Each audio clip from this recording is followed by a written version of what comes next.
Hi, I'm Lisa Andria, Transformation Life Coach.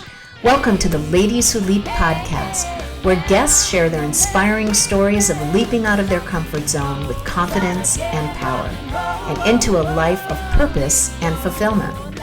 Let's listen to their life-changing stories so that we can all learn how to gain the courage to take a leap of faith into a life that we love so that we can all be ladies who leap. Welcome to the Ladies Who Leap podcast. Let's get started.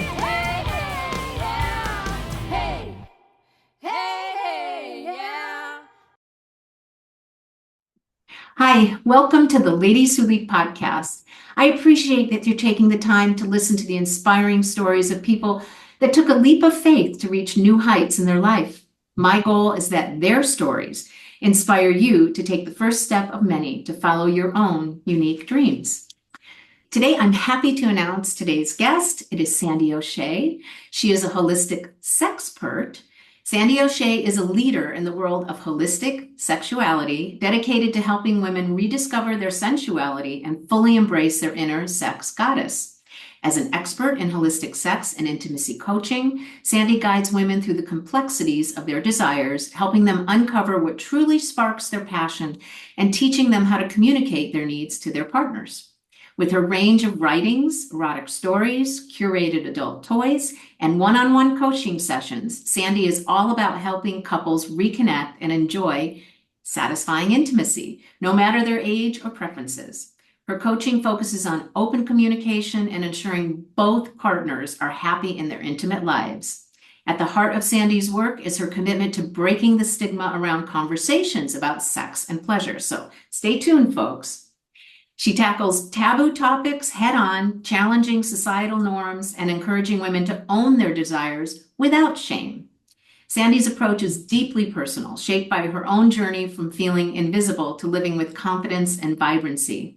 She's passionate about inspiring women to embrace their true selves and express their desires with confidence. And she actually has a background in nutrition, so we'll kind of get to that too. Welcome, Sandy. Thank you. Thank you so much for having me. It's nice to have you here. Again, I'm going to give the fair warning to those people that are either watching or listening. If you have little kids around, might be a good idea to take them out of the room and watch this privately, either by yourself or with your partner. So I'm going to start out with the fact that you have an interesting story that you coin as going from invisible to technicolor. Can you tell me about this story and how it shaped like your beliefs? I'm thinking that had something to do with childhood, right? That's what I have written down here. So how did that shape your beliefs about yourself? What made you feel invisible? Let's hear about that story to start. When I was little, like so many of us were, I'm an Aquarius. So I was always very bubbly and outgoing and vivacious. And I loved attention. And I loved to entertain. And I loved to capture people's attention. My parents were older by the standards of almost 60 years ago. And they were 37 and 42 when I was born. I had a 12-year-old and 15-year-old siblings. So I was kind of like, surprise! I have both, we all share the same parents. And pardon me, my parents just would constantly be, especially my mom, would constantly be telling me to just tone it down, be quiet, stop holding the floor, stop, being the center of attention. And it took a while, but I eventually learned that I get better approval if I'm quiet. And unfortunately, it's a very common story. Yeah. When I was 9, I developed very early. And when I was 9, when my dad he traveled for work. And so he would leave on a Monday morning. He would come by and he'd kiss me on the forehead to say goodbye. And I was in bed. And then he'd just kind of grab my breast and give it a little shake. And off he went. That was the extent of it. Still highly, highly inappropriate. After about a year, I never told my mother. I never told a soul. I never said anything to my dad. And then finally, after about a year, I finally told him to stop. And he did. So that was good. When I was 14, I lost my virginity at 13 and a half. And by the time I was 14-ish, I thought, might be an idea to actually be on birth control so I don't get pregnant. And because I discovered I kind of like sex. Um, so I didn't want to ask my mom for um, consent to give me the birth control pill. So I asked my dad, and my dad said, well, you should have sex with me because I can't get you pregnant. Yeah. My response to that was, ew, dad, no. And that was it. And those were my two big issues that I remember. I don't know if there was anything else. Don't know, don't care. I interviewed a woman a while back, and she said that that's actually called sexual interference. When you interfere with the normal progression, sexual progression of a person. And I stuffed it down. I pretended it wasn't a big deal. I didn't talk about it because, in comparison, and this was like right up to maybe a year ago, if that, because in comparison to what other women have endured, what I dealt with was nothing, relatively speaking. But it was still inappropriate and it still had an effect on me. Now that I've healed, my dad he passed in 2001, so he's been gone a long time. I've forgiven him, I've released him, I've released all the pain from it, and it doesn't affect me anymore. And I'm finally in a healthy relationship with an amazing guy who's only 45. I Well, think he that's turns a nice 46 next month. Yeah, yeah, it's still fairly new, but it's kind of fun. So yeah, so that kind of that's a lot of what created that invisibility. Well, that and the fact that my teachers were always saying that I talk too much. It's true. I do talk a lot. And hush and hush and hush. And everybody was telling me to hush and be quiet.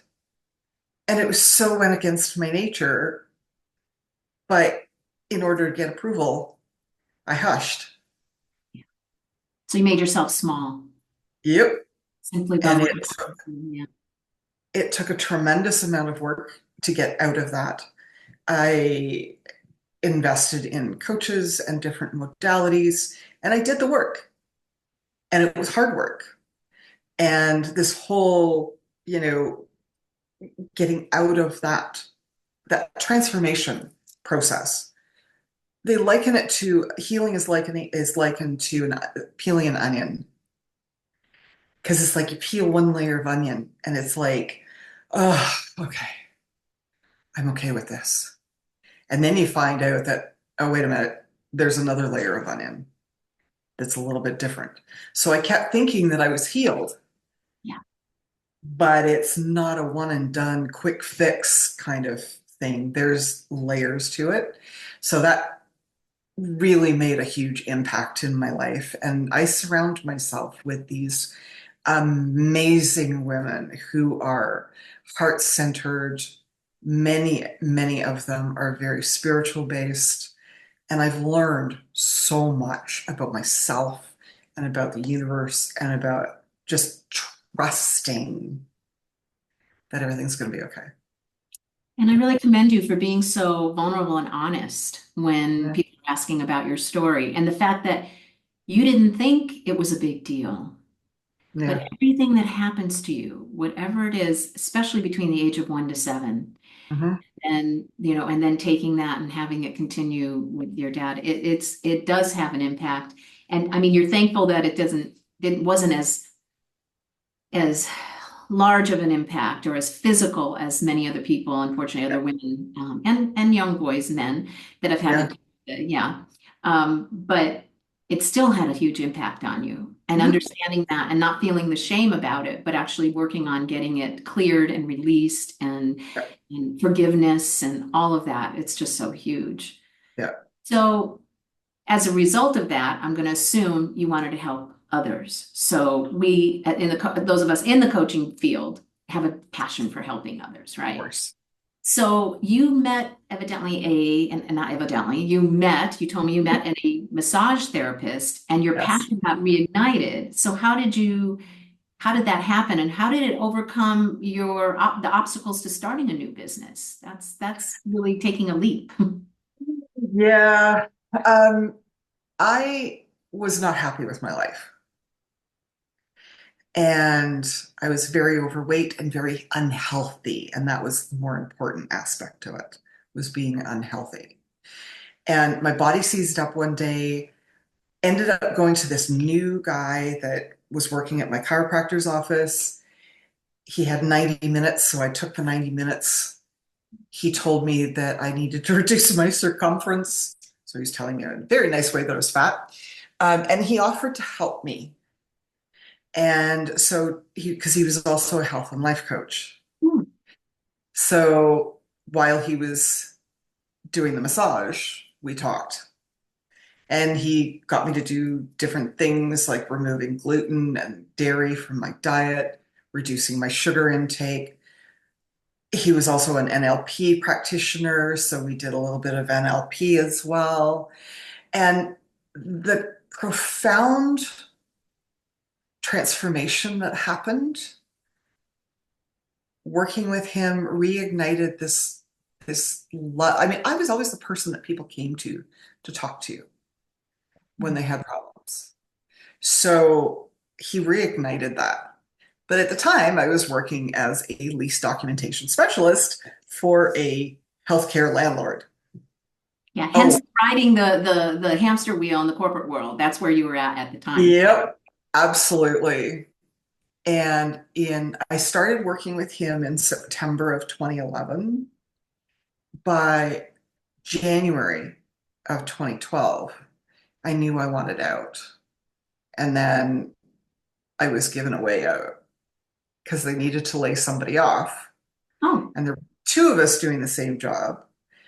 I talked to my manager afterwards, and she said that she knew that if she laid me off, that I would land on my feet. She was not quite so confident about the other person. So here you go. Be careful what you wish for. yeah, the universe will give it to you. So you got to be very specific. Oh my God. And it's happening so fast now. Like the rate at which things are happening is insane. So anyway, so here I am. I'm without a job. I've got this nice payout, and I start looking, how can I give back?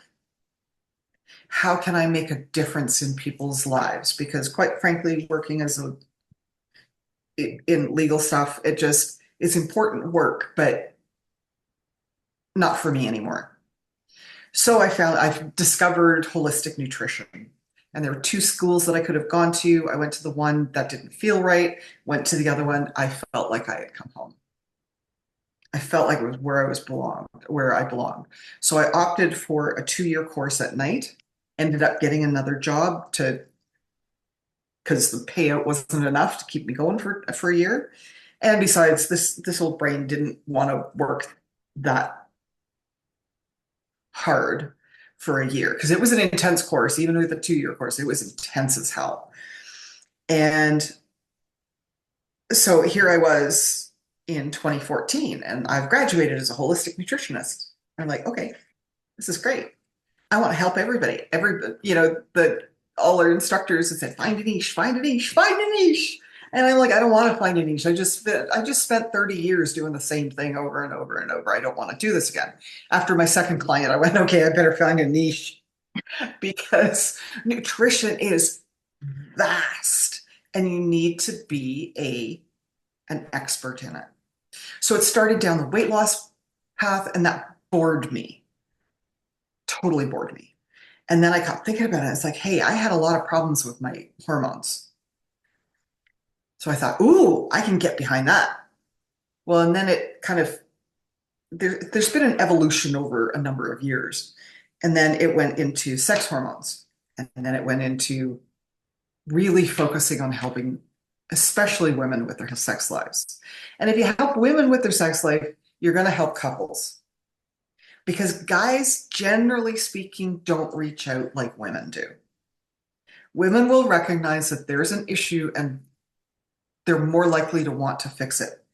But I love getting a hold of a woman who is who's lacking confidence in her self and in her sexuality and in her passions in life. And I love getting a hold of her and showing her just how amazing she is. And yeah, is it going to take work? Of course it's going to take work. Life takes work. Like, it's not supposed to be easy, but it is supposed to be worth it. And it is worth it. So, How do you do that? Because I mean, all of us as coaches trying to yeah, boost people's confidence. When it comes to confidence about, sex, which involves being confident about your body and being comfortable in yeah. it, that's a whole nother level of confidence. Well, in order for me to be a really good role model for other women and to be able to help them, I had to do the work myself. And one of the first things that I ask women to do is when you get out of the shower and you're naked and you look in that mirror, most women won't do it because they don't like their bodies. Even women who, to most people, look great, at least in clothes, a lot of them have body issues as well. And a lot of really, really slim, slim, slim women, they have body issues too. It's not just those of us who are overweight. But I get them to look in the mirror and to smile and to say, I love you. You are beautiful. Thank you. We need to learn to love and thank our bodies right now, not 20 pounds from now, not 6 months from now, but right now, today. It's so important. It's okay to want to improve. I'm a firm believer. I'm always working on improving myself physically, mentally, emotionally, etc. But you need to accept who you are and what your body looks like right in the moment and thank your body for what it allows you to do. And that was probably one of the biggest pivots that I did. Oh, I hate that word. Biggest transformations that I went through. Yeah. Yeah, but taking that almost a sense of gratitude about what you've been given. This is Exactly. your physical being, and you've been given this. It gets you up in the morning, it gets you walking, you move, you whatever, maybe you do sports or something that gets you, it's able to do those things. And whatever, if you do have any disabilities, there are things that you can do with your body. You have a brain. You should be Yep. very thankful for that. And gosh, that's a really important thing. Some of us, I don't think we think about that, doing that, really accepting and looking at ourselves in the mirror when we don't have any clothes on and just saying, thank you for being Yeah. my body. And I I appreciate love you. You're beautiful.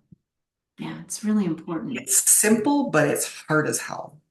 I know you also had a tough time with divorce. You went through Mhm. some things in your life and another breakup and Mm. things like that. So who do you lean on for support to keep moving ahead? There were some difficult times. How did you have the kind of the courage to get through that? And who did you lean on? Was there anyone that was able to give you support or any teachings or coaching that was able to get you through that? I am, as I said before, I'm surrounded by phenomenal women. I used to live just outside of Toronto in a place called Ajax. And that's where I started my business. And I was doing in-person networking like crazy all around Durham region before 2020. I got to know so many beautiful, beautiful women.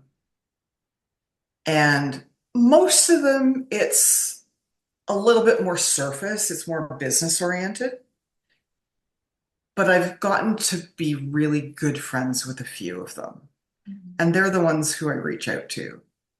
When I moved up to Kawartha Lakes, which is just a little further north, I didn't know anybody. I knew the guy that I was involved with and my niece. The guy that I was seeing, it was a very complicated, very unhealthy relationship, and it went so bad. The last year that we were together was really bad. But I finally got the nerve. I finally decided that I was worth so much more and I wanted more. And feeling worthy is That's one of beautiful. the hardest things especially for women. And it took a lot for me to realize. And I mean, my girlfriends, I talked about him so much, and there were so many struggles through that. And when I finally came to the realization, like, because they were all telling me, you deserve so much better. And I'm like, oh, yeah, but it's like, yeah, I did deserve a whole lot better. So the day before my birthday this year, um, I said, okay, I'm turning 59. I am not going to take this man into another year of my life. Perfect. So I ended it. And then I let him back in for a couple of months, but I didn't see him. I just talked to him. And then that created a whole lot of other issues for the man that I'm seeing now. But I've kind of worked through all of that. It does not slow me down for very long.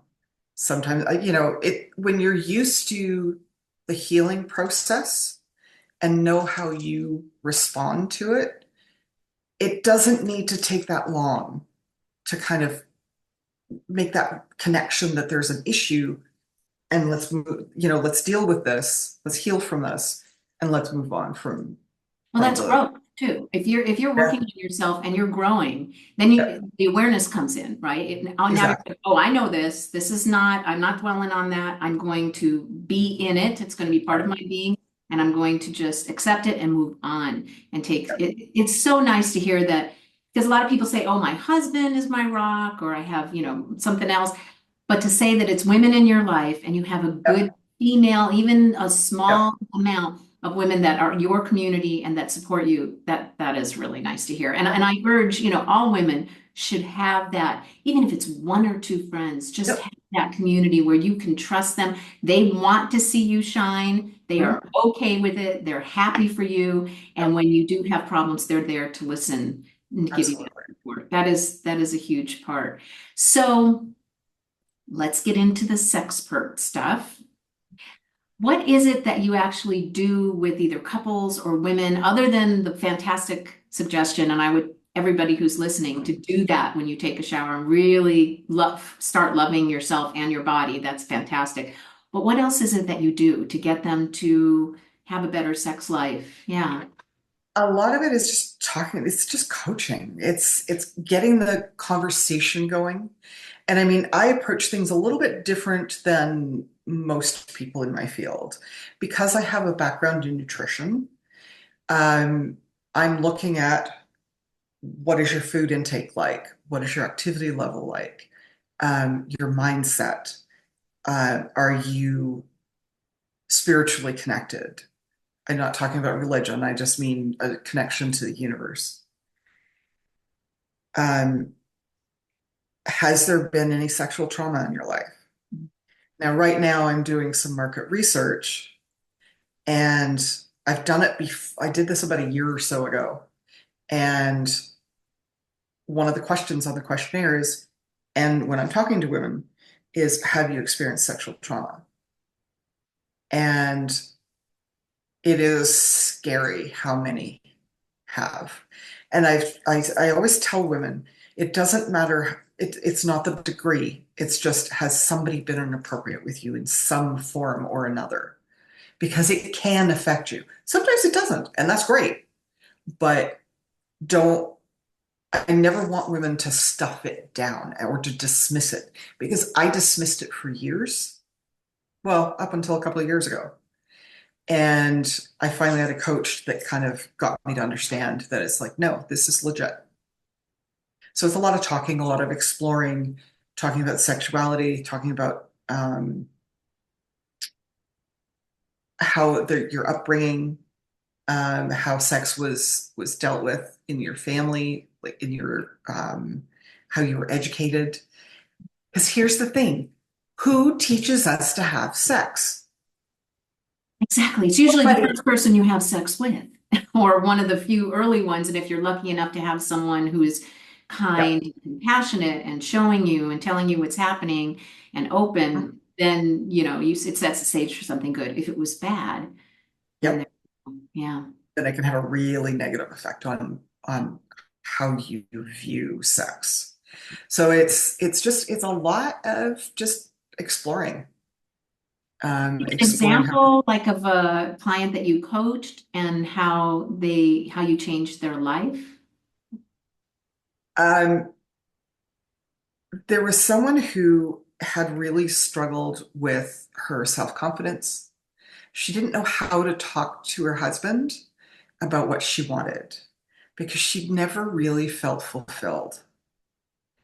Sex was okay, it wasn't bad, and she enjoyed it, but there were things that he didn't do, but she didn't know that he wasn't doing them because she didn't know that that was an option.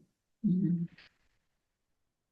And one of the things that people forget is everyone's body's different and it changes through the decades.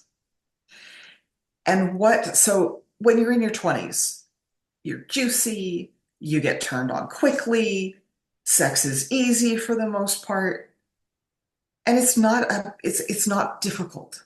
Well, fast forward to your postmenopausal years and you're dry. And it takes a while because your hormones are also not at the same levels as they were when you were in your 20s. This is how sex and hormones and health and everything is all so interconnected. So you need to learn to adapt. And sometimes with vaginal dryness, there are there's a procedure that can be done to help. There is product that you can get, not lube. It's something different than lube, but it's a product that you can use internally that helps to rehydrate the vagina. And so there are options. Now, there are some women who do have, and I can't remember what it's called. A friend of mine has it, and the lining is so super thin that she can't even get a finger inside, like nothing. Yeah, And she's in pain and it makes her bleed. yeah. So there is a very small percentage of women who just, it's really, really hard for them to do it. But there's more to life than sex, than just penetration. The guy that I'm seeing, he's not the biggest. He's comfortable. He's fun. He knows how to use his fingers and his tongue very well. And there's toys. And there's all kinds of other things that you can do. Men are very much like their pleasure is based basically on their penis. So the couple or the woman that you were working with, Yes. how did you help her? I got her to change her diet. Nothing too drastic, but start eating more vegetables, drinking more water. Water is super, super important for everybody. Because it can affect, if you're dehydrated, it can affect your vagina. Mm. If you're dehydrated, it can affect a man's ejaculate. It can affect your energy levels. It can affect so many things. So, water, something as simple as water. How you eat, how you move, mindset stuff, getting them to really talk to each other, both inside the bedroom and outside. What is it that makes you feel good? Because what works for one person isn't going to work for somebody else. Yeah, And if commitment. you don't talk to your partner, I swear to God, my followers must be kind of sitting there, oh God, here she goes again. Because I talk about communication so much. Because without clear communication with your partner, you don't know how to please each other. You don't know how to deal with challenges. I was listening to a Mel Robson interview, Mel Robbins interview, and the guy was talking about arguments. And we approach arguments about, I need to win this argument. And he said, rather than trying to win the argument, let's unpack what's going on, what's causing this dissidence, right? Or the disconnect. And I'm like, oh, is that ever cool? And then she related how she said something to her husband and immediately regretted it. And then the guy, the interviewer, said, so what you want to do, oh, because her husband had said, why did you say that? And the interviewer said, what did you hear? Because here's the thing, when we communicate with another person, regardless of what the communication is, we're bringing in our own set of beliefs, experiences, attitudes, all the rest of it. So that's why I harp on effective communication. And it's like, and taking those couple of principles of don't look at disagreements as an argument that you need to win, but rather let's figure out what's going on. And the better the better your communication is, the better your relationship is. And when your relationship is better, you're going to have more intimacy. And with more intimacy becomes a better sex life, normally. These are all generalities. There's no hard and fast rules. But, and being open to taking direction while you're having sex. And if the person giving the direction does it in a loving way, not, oh, you're not doing it right. We don't want to do that. It's like, hey, can you do this? Can you do that? And the person who's receiving the direction remembers that it's just direction. They can't tell what you're feeling, right? Most men and women. I don't know how a guy feels. How am I supposed to know? I can just go by my experience. But when when I'm with a man that I haven't been with before, or still learning about him, it's like, I don't know how he reacts to certain things.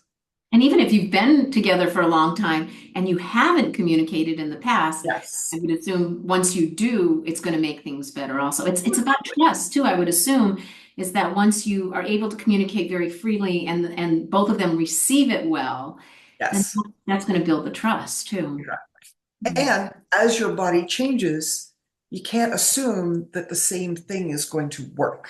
Mm. So as things change, you need to keep that communication going with your partner to keep things fresh and enjoyable and wanting to have sex. Because generally speaking, men are more sex driven than women are. No, Women are really? more affection driven. It's not just about getting a release. It's about an emotional and mental commitment and spiritual commitment. Yeah, that I think most of us know that, but it's very good to hear the confirmation of it again. So this has been a lot of great information. I mean, I'm soaking it in. I'm single at 62, so that's a big deal to be Yeah. comfortable in my own body and to understand somebody new that I'm with and being postmenopausal. It's a lot of challenges and it's Yep. not necessarily the funnest thing. I'm glad I have a great gynecologist that's able to give me some options to be able to fix the Good. things that aren't necessarily working as well as they should. So I appreciate this. One of the last things that I ask before people can find out how to get a hold of you, how to learn more about you, is for you Yep. to share your favorite quote, mantra, or positive affirmation with the audience. Yep. And my goal is even if one person is affected by what you have to say from the whole podcast, even just this one quote, this one saying, we've done our job. So Untamed by Glennon Doyle was one of the pivotal books in my life. When women lose themselves, the world loses its way. We do not need more selfish women. What we need right now is more women who have detoxed themselves so completely from the world's expectations that they are full of nothing but themselves. What we need are women who are full of themselves. A woman who is full of herself knows and trusts herself enough to say and do what must be done. She lets the rest burn. Mm. And I Yeah. kind of went, and I'm getting shivers. I'm getting Goosebumps. shivers reading that. Yeah. And this is a And time, I mean, even astrologically, for some of the listeners that are into that, this is a time for women to really take our power back. So yeah, I'm really excited about everything that's coming for us too. yes. So how do people get in touch with you? You've shared a lot of great information, and how can they get in touch with you and find out more about you? Everything is under Let's Talk Sex with Sandy. Okay. So Facebook, Instagram, YouTube, LinkedIn. The best place to find me really is on Facebook. I have a page and a group, both under Let's Talk Sex with Sandy. My YouTube channel has all of my Facebook Lives on it because I do a weekly show. My website is letstalksexwithsandy.com. Okay. Email is at Sandy at letstalksexwithsandy.com. And if anyone, just as a gift to your listeners, if anyone is interested in working with me, they can certainly book a free breakthrough call, and I'll give them $500 off of my regular coaching fee. Yeah, set up a call or send an email. But yeah, letstalksexwithsandy.com, and that's my handle everywhere. Yeah. Thank you so much. I'm glad that we met. I'm glad that you're sharing this information because it's not something that's usually a topic on my podcast. So I think it's very important, though. It is a big part of our life. It should be if it isn't. Or if you've made a decision that it's not a part of your life and you're with a partner that agrees with you and everything's fine, then everything's fine. Exactly. As you're both in agreement and everything is copacetic with that, then go for it. But Andy is here to help with that, and I really appreciate it. And the fact that you have a nutritional background also is really, really helpful to combine with this sexpert type of background. Is one little piece of information about menopause. Hot flashes are not something that you have to live with. Well, I think that's one reason why people should get on your page. I'm gonna put something in about that. I did acupuncture during my at least 4 or 5 years when it was really intense, and that was very helpful for me. I'm not sure what you have, but I'm going to assume it's some things that you talk about on of your videos and all over your social media. But that's good to know too. Yes. Thank you. Thanks for being here. Thanks for everybody for listening. Please subscribe, and the 1st and the 8th of the month these videos and my episodes come out for Ladies Who Leap podcast. Thanks so much for listening or watching. Please subscribe to the Ladies Who Leap podcast to be notified of new episodes, and I would love to hear from you. Let me know what works, what doesn't, and if you have a story to tell, please reach out. Come join the Leap community at the Ladies Who Leap Club Facebook group. Remember, leaping out of your comfort zone is where the growth happens.